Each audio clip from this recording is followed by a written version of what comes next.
નમસ્કાર. તમે ભીંડો તો જોયો હશે, પણ અહીંયા આપણી પાસે એક અલગ વેરાયટીનો ભીંડો આવી ગયો છે. લાલ ભીંડો, રેડ કલરનો ભીંડો. જો તો એનું થળિયું પણ લાલ છે અને સિંગ પણ લાલ. આ કોઈ કલર કરેલો નથી, કુદરતી કલર આવ્યો છે, લાલ કલર. આ ભીંડાનું શાક પણ બહુ મીઠું થાય છે. મારે તો ભીંડો પ્રિય છે એટલે મને તો ખબર હોય, પણ આ પહેલી વાર આ ભીંડો જોયો, લાલ કલરનો ભીંડો. આ બીજ એવું છે, મસ્ત છે, લાલ કલરનું.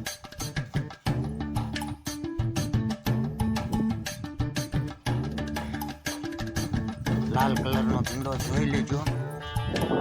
આ ભીંડાનું બીજ રાખજો, મને આપજો, લાલ કલરના ભીંડાનું બીજ.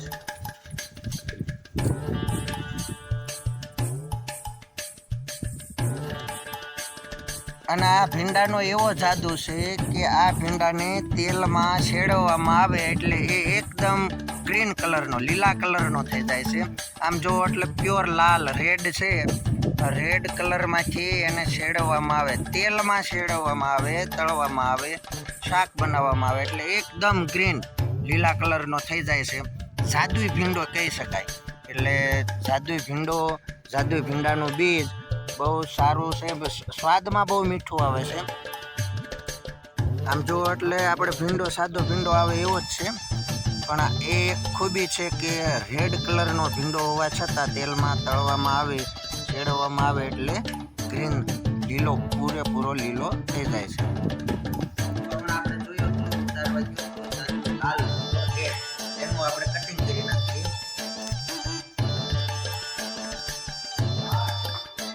મોટું કટિંગ કરો એટલે દેખાય.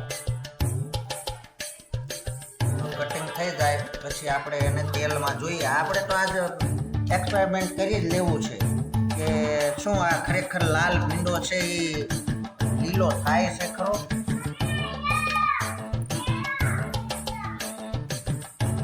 આમ જોઈએ એટલે એકદમ રેડ છે, મરૂન.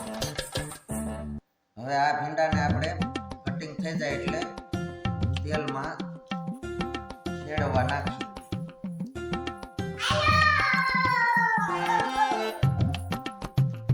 ત્યાં રાખો, હું ભીંડો કાપી લઉં. તનુબેન, આ ભીંડો કેવો છે, કેવા કલરનો છે? લાલ છે કે લીલો છે? લાલ. સરખું બોલો, કેવો છે? લાલ. આ જાદુઈ ભીંડો છે, કેવો છે? જાદુઈ ભીંડો. હાલો, જાદુઈ ભીંડાને હવે આપણે કટિંગ થઈ ગયું છે. હવે આપણે એને તેલમાં ચેડવીએ. હાલો,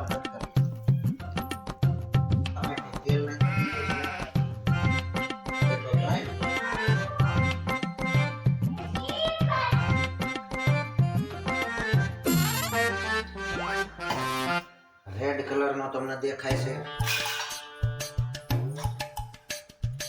પાછા ખાવાનું આવી જતા રેડ કલરનો ભીંડો. મારી પાસે નથી આનું બી.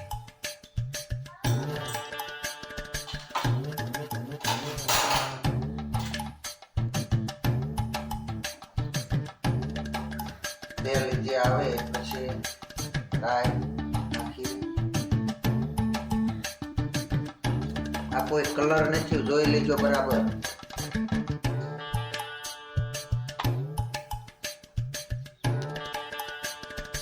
તેલ ગરમ થાય છે.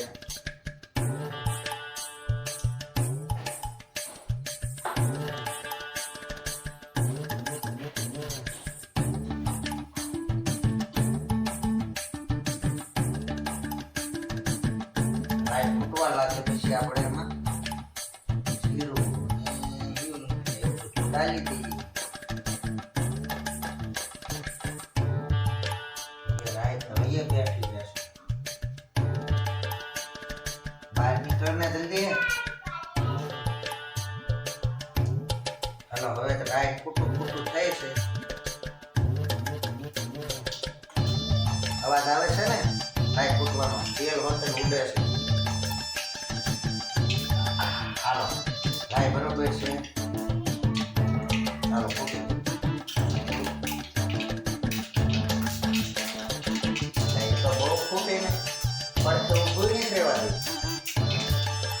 આને ફૂટે એમ ફૂટે. હાલો જીરું ડાલી દીધું.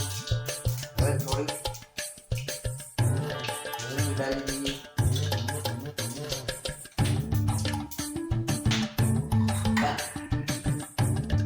આપણે ભીંડાને નાખીએ રેડ ભીંડો જોઈ લેજો.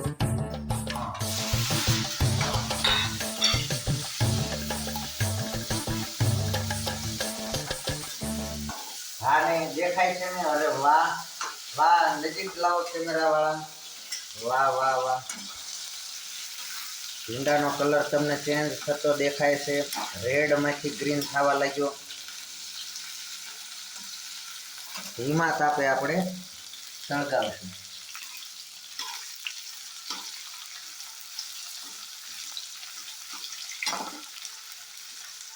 ગ્રીન કલર નો દેખાય છે ને ભીંડો?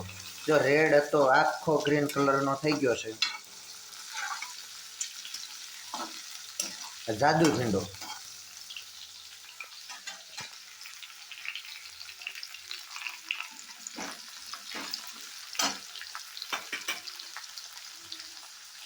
સ્વાદ અનુસાર આપણે છે ને થોડુંક મીઠું નાખી દઈએ. હળદર થોડી નાખી દઈએ.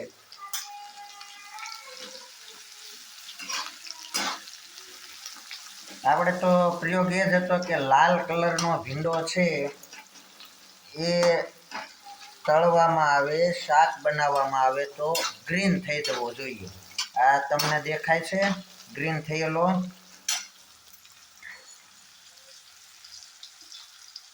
હવે જરૂર મુજબ લસણ વાળું મરચું નાખશું.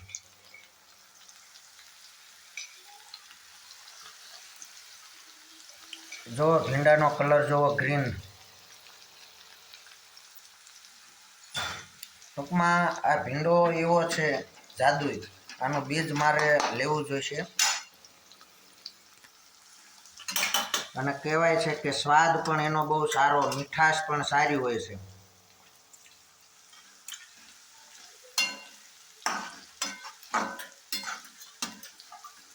સ્વાદ અનુસાર ધાણા જીરું.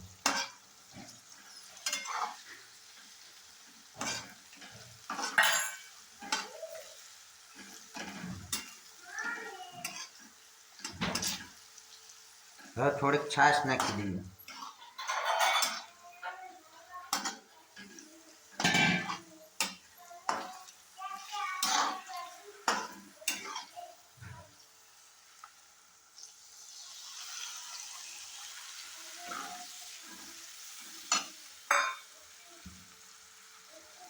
આને ઘડીક હલાવતા રહીએ એટલે બરાબરનું આપણું લાલ ભીંડાનું શાક બની જાય. કેવું? લાલ ભીંડાનું ગ્રીન શાક.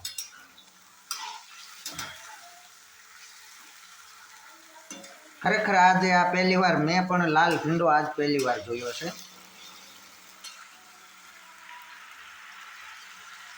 શાક તો એનું શાક બન્યું એટલે શીંગ ગ્રીન થઈ ગઈ છે, લીલી થઈ ગઈ છે.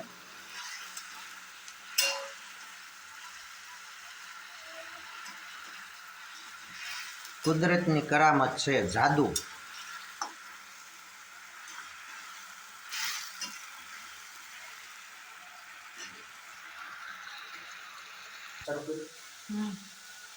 હવે શાક આપણું તૈયાર થઈ ગયું છે. મસ્ત સ્મેલ આવે છે. હા હા, થોડુંક આ બાજુ શાકમાં નજર નાખજો. હવે રસો થોડોક રાખીએ એટલે બાજરાના રોટલા સાથે ખાવાની પણ મજા આવી જાય. તો આવું જ રેડ કલરના ભીંડાનું ગ્રીન શાક ખાવું હોય. હવે આપણે સ્ટવને બંધ કરી દઈએ. રેડ કલરના ભીંડાનું ગ્રીન શાક બનાવવું હોય તો જો તમને શીંગ દેખાય? ગ્રીન થઈ ગઈ છે બધી શીંગો. સરસ. હવે આ એક મારા માટે નવો અનુભવ છે. આવતા વર્ષે રેડ કલરના ભીંડા આપણે ત્યાં હશે એટલે રેડ કલરના ભીંડાનું શાક ખાવું હોય તો તમે તારે 1 વર્ષ પછી આવી જાય. અત્યારે મારી પાસે નથી. અને બીજ જોતા હોય તો ઉનાળામાં મળી જશે.